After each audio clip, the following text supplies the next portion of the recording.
शेर की एक दिन की जिंदगी ईदर की 100 साल जिंदगी से बेहतर है। ये मुहावरा तो आपने जरूर सुना होगा। ये मुहावरा है उस वीर बहादुर का जिसका नाम टीपू सुल्तान था। जी हाँ, मैं बात कर रहा हूँ शेर हिंद का, जिनका एहसान भारत कभी नहीं भूल सकता।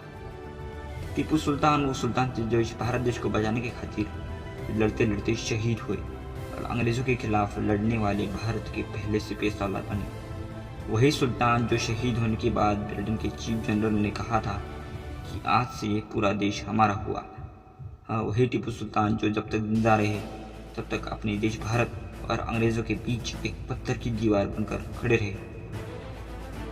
दरअसल ये बात उस दौर की है जब अंग्रेजों ने बंगाल पर अपना कब्जा जमा लिया, जहाँ एक तरफ भारत की सबसे ताकतवर सल्तनत यानी मुगल सल्तनत दिन ब दिन कमजोर होती जा रही थी, वहीं दूसरी तरफ अंग्रेज, मराठा और निजाम अपनी चाल चलने में कामयाब हो रहे थे।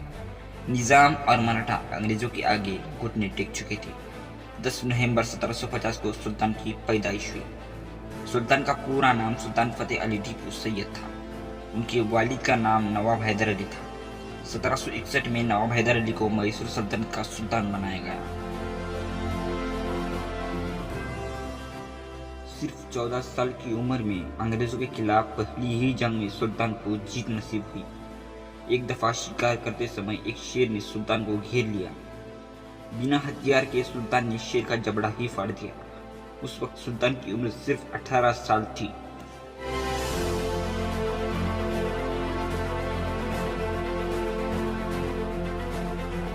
सुल्तान की ताकत का अंदाजा आप इस बात से लगा सकते हैं कि सुल्तान को हराना तो दूर की बात, दुश्मन को जंग से डरकर भागने पर मजबूर होना पड़ता था।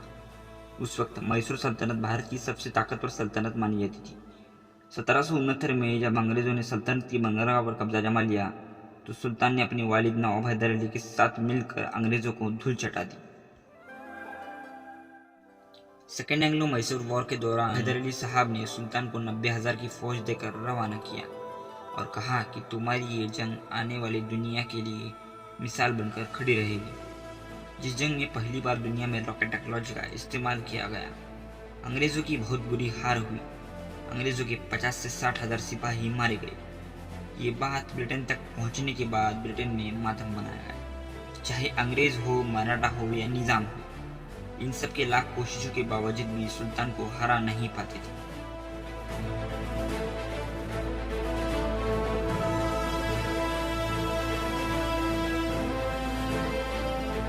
जब अंग्रेजों को इस बात का यकीन होने लगा था कि हम सुल्तान का मुकाबला नहीं कर सकते, तो उन्होंने चाल रचना शुरू कर दी। अंग्रेजों ने पैसों का लालच देकर हिंदुस्तान में ही रहने वाले लोगों में गद्दारों को ढूंढना शुरू कर दिया। अंग्रेजों को गद्दार मिल भी गए।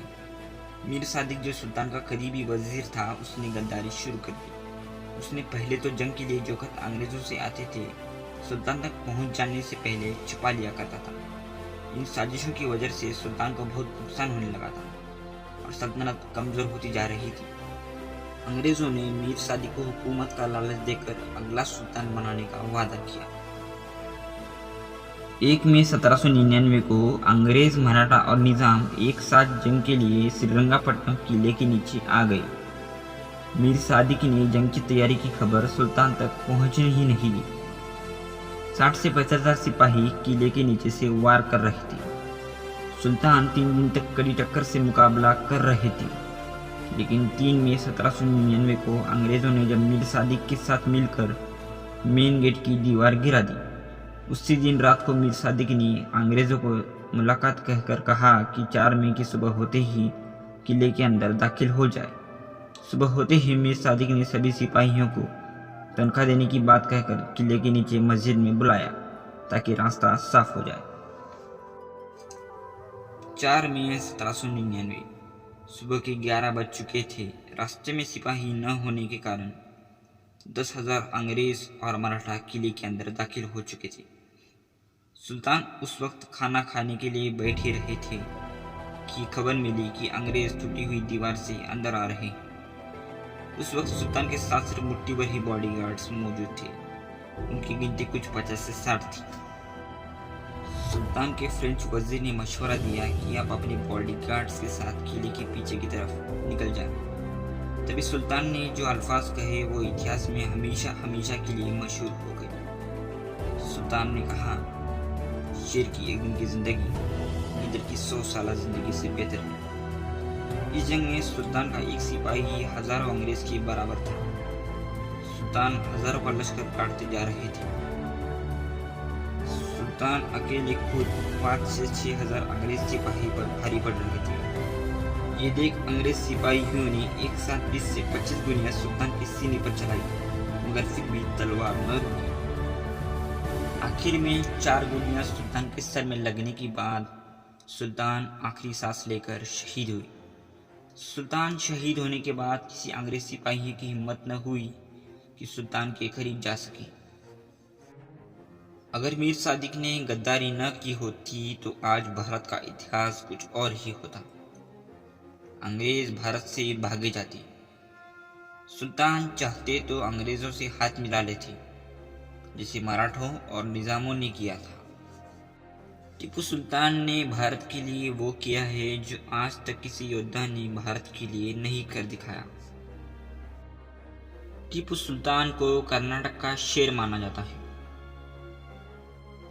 सुल्तान के जरिए से ही इस दुनिया ने रॉकेट को बनाना सीखा था। आज भी उनके रॉकेट टेक्नोलॉजी का इस्तेमाल किया जाता है। सुल्तान रातों के नमाजी और सच्चे मोमिन थे। सुल्तान वो मर्द मुजाहिद हैं जिनकी सच्ची बहादुरी और बादशाही एक वीडियो या पिक्चर में बताई ना जा सकती। अगर वीडियो अच्छी लगी हो तो वीडियो को लाइक करें और हमारे चैनल को सब्सक्राइब जरूर करें। खुदा हाफिज़।